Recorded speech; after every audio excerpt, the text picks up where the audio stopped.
ETF index mutual funds నేర్చుకుని stock మార్కెట్లో రాణించాలనుకుంటున్నారా? వెంటనే ఈ నెంబర్కి కాల్ చేయండి. నమస్తే రమగారు. నమస్తే జయ. రమగారు, శత్రుపీడలు ఉన్నాయి, మనకేదో నెగిటివ్ ఎనర్జీ అనిపిస్తుంది. కొంతమంది వచ్చేళ్తే అట్లా అనిపిస్తూ ఉంటుంది, కొన్ని ప్లేసెస్కి వెళ్తే అలా అనిపిస్తుంది. మనం బయటికి వెళ్ళి వచ్చినప్పుడు ఎందుకో ఒకలాంటి అనీజీనెస్ తెలుస్తూ ఉంటుంది. ఇవి తొలగిపోవాలంటే శాస్త్రం ఏమన్నా చెప్పిందా? మనకు అసలు సిమ్టమ్స్ ఏమన్నా తెలుస్తాయా? దిష్టి తగిలిందని, దిష్టి తగిలింది, ఇంట్లో ఏదో ఒక ఏమన్నాలంటే నకారాత్మక శక్తి అంటారు, నెగిటివ్ ఎనర్జీ అవును ఉందా అని మనం ఫీల్ అవుతాం జయ. ఎక్కడికైనా వెళ్ళాం ఓ ఫంక్షన్కి, తలకాయ నొప్పి వచ్చేస్తుంది. ఏమిటో శుభ్రంగా తింటాం, అదంతా ఏసీ హాలే, ఎందుకు తలనొప్పి వస్తుందో అర్థం కాదు. ఇదొకటి.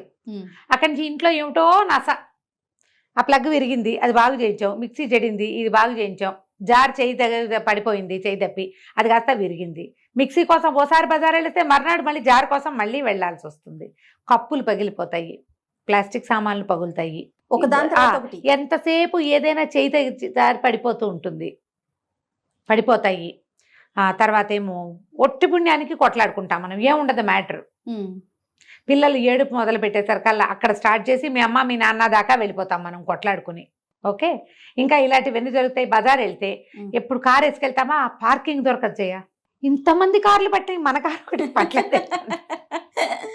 నిజంగా ఏదో షాపింగ్ చేసి బోల్డెన్ బట్టలు కొనుక్కొస్తామా, ఒకదానికి అదేదో బాగుండదు, ఒకటి ఇది బాగుండదు, దానికి మ్యాచింగ్ జాకెట్ ఉందనుకుంటాం, ఉండదు. ఏం నా జీవితం ఇలా ఉంది అనిపిస్తుంది. అనిపించిందా? అనిపిస్తుంది. అవునా? అక్కడి నుంచి ఎక్కడికైనా తొందరగా వెళ్ళాలంటే ఒకదానికి ఒకటి దొరకదు మనకి, ఈ కొంపలోనే ఏదో ఉంది అనిపిస్తుంది కదా. ఇంట్లో వాస్తు దోషాలు ఏమైనా ఉంటే ఉండొచ్చు. ఒట్టి పుణ్యానికి ఎవరింటికో వెళ్ళి అక్కడ కూడా కొట్టుకుంటాం. మన ఇద్దరం మొగుడు పెళ్ళాలం, ఎందుకు కొట్టుకుంటామో తెలియకుండా వేరే వాళ్ళ ఇంట్లో కూడా పిల్లల్ని ఒట్టి పుణ్యానికి కొట్టి తిట్టేస్తాం. పక్కింటి వాళ్ళతో పిచ్చి తగాదాలు, ఏదో మంచి ముచ్చటపడి ఒక మొక్కలు తెస్తే అవి ఇందులో సగం చచ్చిపోతూ ఉంటాయి. ఇంత నెగిటివిటీనా? గింజలు పెడతామా, ఒక గింజ రెండు గింజ తప్పాతాలు మొలుస్తాయి, చచ్చినా రావు. ఆలోచించండి, ఇవన్నీ మనకు ఉన్నాయా? పోనీ ఇందులో కొన్ని ఉన్నాయా? కొన్ని డెఫినెట్ గా ఉంటాయి. వీటన్నిటికీ ఏదో ఒక నెగిటివ్ ఫోర్స్ మనకు అడ్డం పడుతూ ఉంటుంది. ప్రతి చోట పాజిటివ్ ఎనర్జీ ఎలా ఉంటుందో నెగిటివ్ ఎనర్జీ అలాగే ఉంటుంది. వెలుగు చీకటి, చీకటి వెలుగులు కలిసి ఉండవా? అవును. కలిమిలేమి కావడికి ఉండాలని చెప్తుంటారు. రెండు ఉంటాయి, అలా బ్యాలెన్స్ అవుతూ ఉండాలి. వీటిల్లోంచి కొన్నిట్లోంచి అయినా మనం తప్పుకోవాలంటే ఎలా? కొన్నిటైనా తప్పుకోవాలి. నేనైతే ఇల్లు క్లీన్గా ఉంచుకోవాలి అని భావిస్తాను జయ. మన ఇంట్లో ఉపయోగం లేని ప్లాస్టిక్ డబ్బాలు, ఇప్పుడు ఇవాళ రేపు ఫుడ్స్ కొంటామా, డబ్బాలు వచ్చేసాయా, డబ్బాలన్నీ తోమి పక్కన పెట్టుకుంటూ ఉంటారు. డిస్పోజబుల్ డబ్బాలు ఇంట్లో ఉంచద్దు, తీసి పడేసేసేయండి. 1-2 times మించి వాడద్దు. మామూలుగా పని వాళ్ళకి ఏమైనా ఇవ్వడానికి, మనమే ఏదైనా క్యారీ చేయడానికి అలా దాచిపెడతారు. పైలప్ చేసేయిపోకండి, ఒక 2-3 ఉంటే సరిపోతుంది, 50 ఎందుకు కదా. అసలు ఆ ప్లాస్టిక్ డబ్బాలు వాడకుండా మన ఇంట్లో ఉండే స్టీల్ డబ్బాలు వాష్ చేసి లోపల పెట్టుకోగలిగేవే వాడుకోండి, ఎక్కువ లైఫ్ ఇచ్చేవి. ప్లాస్టిక్ డబ్బాల్లో తింటమే మన కర్మ. ఆ కర్మకి కొనసాగింపు ఎందుకు? దిక్కుమాలి కర్మ, మళ్ళీ ఎందుకు కొనసాగించాలి? దిబ్బల కొట్టండి, వాటిని ఉంచద్దు. అట్టపెట్టెలు, పాతవి, పాత బట్టలు, పిల్లల చిన్నప్పటి సామాన్లు, బొమ్మలు, బొటికలు, తల్లేంది తోకలేంది బొమ్మలు బయటపారేయండి. సీసాలు లేని మూతలు, మూతలు లేని సీసాలు బయటపారేయండి. విజ్జోడైపోతాయి. ఒక అరడదని కప్పులు అలా కొనుక్కుంటామా, అందులో 3 ఇందులో 2 మిగులుతూ ఉంటాయి. కొన్నిటికి చెవులు విరుగుతాయి, చిన్న చిన్న పగుళ్ళు వస్తాయి. పగిలినవి విరిగినవి ఉంచద్దు. కొత్తవి కొనుక్కోలేకపోతే మానేసేయండి. ఉన్న వాటితో శుభ్రమైన వాటినే వాడుకోండి. పగిలిన కప్పులు ఉంచద్దు. బట్టలు ఏమైనా చిరిగితే, నైటీలు కుట్లుడిపోతే, ఏం పాయింట్లు చెప్తారు, నిజం చేయాల్సి. అవునా కాదా చెప్పు? అవన్నీ దరిద్రాలేనమ్మా మన కర్మకి. నిజంగా అవును. కుట్టేయండి దాన్ని కూర్చుని. చిరిగిన గుడ్డ కట్టుకోవద్దంటే ఎన్నని మానేసుకుంటారు జయ. ఎవరైనా ఊడిపోతే మనం కుట్టుకోవాలి. ఎక్కడైనా చిరిగితే ఎక్కడైనా కొంచెం చిరిగింది, దాన్ని డార్నింగ్ చేయించేయండి, రఫ్ చేయించేసేయండి. చిరిగిపోయిన దుప్పట్లు, పాత పడిపోయిన పిల్లో కవర్లు, పాత దిళ్ళు, ఇవన్నీ నెగిటివ్ సోర్సెస్ని పట్టుకుంటాయి. మంచాల కింద బోలెడని సామాన్లు పెడతారు, ఎప్పటికప్పుడు దులుపుకొని. ఇప్పుడు మనకు అన్ని మంచాలు ఇవి వచ్చినాయి కదా, బాక్సులు. ఆ బాక్సులు నిండా సామాన్లే, ఉపయోగపడవు, చావు. సంవత్సరానికి ఒకసారి వాడుకునే రగ్గులు, ఊలెన్వి అవన్నీ అందులో పడేస్తాం. పాత బట్టలు అందులో చేరుస్తాం. ప్రతి 3-6 నెలలకి బీరువాలు మొత్తం దొర్లించి కిందకి. ఉపయోగపడదు అని అనుకున్న దాన్ని ఎవరికి ఉపయోగపడుతుందో వాళ్ళకి ఇచ్చి పారేయండి. అమ్మేయండి. లేకపోతే ఇప్పుడు పాత బట్టలు యూజ్డ్ క్లోత్స్ కొనేవాళ్ళు కూడా బోల్డ్ మంది వచ్చారు. అమ్మేయండి. పాత మిక్సీలు, పాత జార్లు. కొత్త మిక్సీ కొంటామా, పాత మిక్సీ ఎవరికి ఇవ్వం, అదో పక్కన ఉంటుంది అనాథ ప్రయత్నంలాగా. ఎందుకు, అనవసరం కదా, బయటపడేయండి దాన్ని, ఇచ్చేయండి ఎవరికైనా. పని మనిషి అయినా వాడుకుంటుంది కొన్నాళ్ళ పాటు, దానికి పాడైతే అది ఎవరికో ఇచ్చుకుంటుంది, లేదా అదే అమ్మేసుకుంటుంది అవతలకి.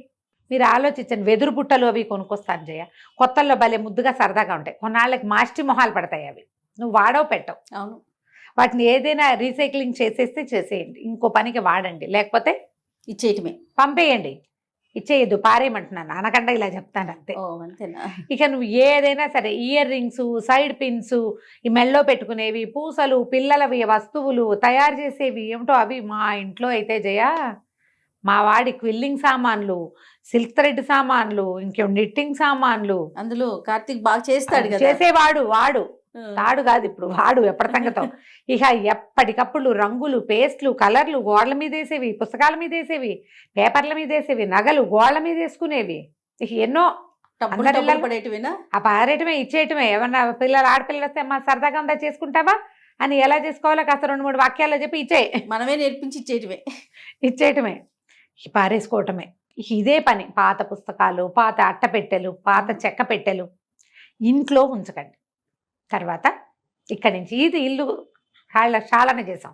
క్లటర్ కంట్రోల్ అంటారు, how to clean your clutter చూసి చేసేయండి. నెక్స్ట్, మిమ్మల్ని మీరు క్లటర్ కంట్రోల్ చేయండి. ఎలా? Positive, be positive. ఎప్పుడు మనం పాజిటివ్గానే ఉండాలి. నెగిటివ్ ఆలోచనలు వస్తూనే ఉంటాయి మనకి.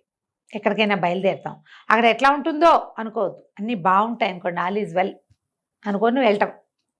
ఏదైనా బాగోలేదు, చిరచిరలాడిపోవద్దు. నీకు చిరాకు పెరిగిందా, నెగిటివ్ ఫోర్స్ నీ మీద ఎక్కేసింది,